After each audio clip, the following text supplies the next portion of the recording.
going on, Jerome's? I actually like this natural light from the snow day. It's great.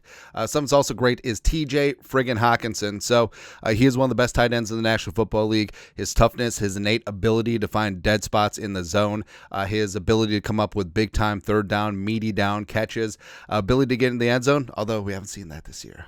We did get 8-7 touchdown, man. But last year, Hockenson was on pace for a 100-catch, 1,000-yard season, which would be a huge milestone and accomplishment. But, of course, yeah, we know about Dirty Kirby Joseph, right? But Hockenson fought his way back, got back to practice, got back after things, and he's been back for the bulk of 2 months, and he's had some great games, had a career outing against the crooked Chicago Bears a couple weeks ago, but we want more. We need to see more of 87, and yeah, it's been a while for Hockenson and Darnold to strike up that rapport and get that chemistry going. They didn't have any reps in training camp, obviously with Hockenson injured, but Darnold has definitely warmed up to Hockenson, and Hock, even though you got Jefferson and now we got Addison, got a lot of mouths to feed on this offense. This offense is fantastic, and also I think that they're high-end enough where it is going to be whack-a-mole. Oh, you want to take away Jefferson? Addison and Hockenson will have big days. You want to take both Addison and Jefferson away? Guess what? That middle is going to be soft, marshmallowy, and Hawkinson's going to go off. It's going to be good things, man. But overall, I got a fever, and the only prescription is more TJ Hockenson. And I think that as the Vikings wrap up the season, go into the playoffs, Hockenson is going to be a major, major part of this offense and a huge X factor if and when the Vikings are going to win a Super Bowl this year. And Hockenson's going to be wicked. I didn't plan this out, but this works. I was actually trying to make him look like the Hulk, but he came out looking more like Alphaba. But it's okay. His power is unlimited. Yeah, but Hockenson this season, like we said, had a huge game, 7 for $114, when the crooked Chicago Bears were hell-bent, hell for leather to stop Justin Jefferson, who had 2 catches for 27.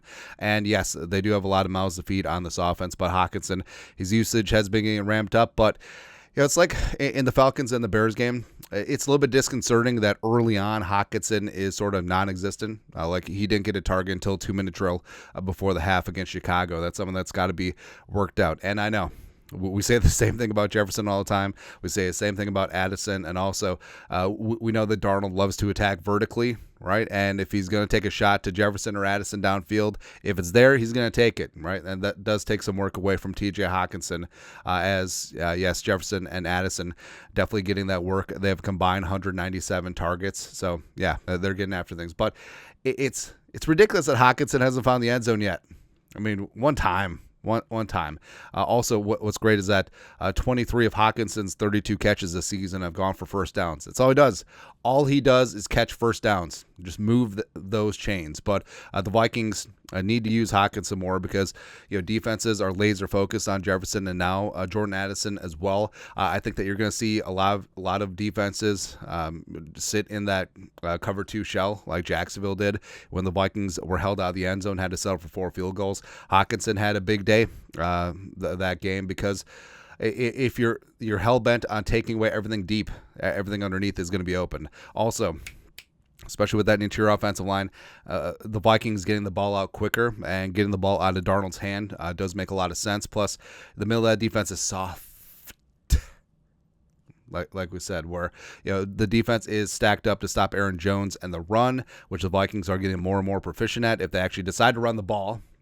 Of course, the deep shots, so that does leave everything in the middle down the sieves, which is where Hockenson lives. Plus a lot of 12 personnel mismatches with Josh Oliver back to full fitness. You do have the Vikings leading the NFL in 12 personnel usage, so 1 running back, Aaron Jones, 2 tight ends, Hockenson and Oliver. Plus, I'd love to see them, especially early in games, when they get that personnel mismatch where if they're stuck in base, you can throw it. If they're stuck in nickel, you can run it. But if they're stuck in base, keep them on the field. Go up tempo early in the game and then spread them out because I will take Hockenson, who is too big for a safety. He's too fast for a linebacker and most safeties. So I'll take that mismatch every single time. Plus, Hockenson, he's a top 3 tight end and he ain't 3. right?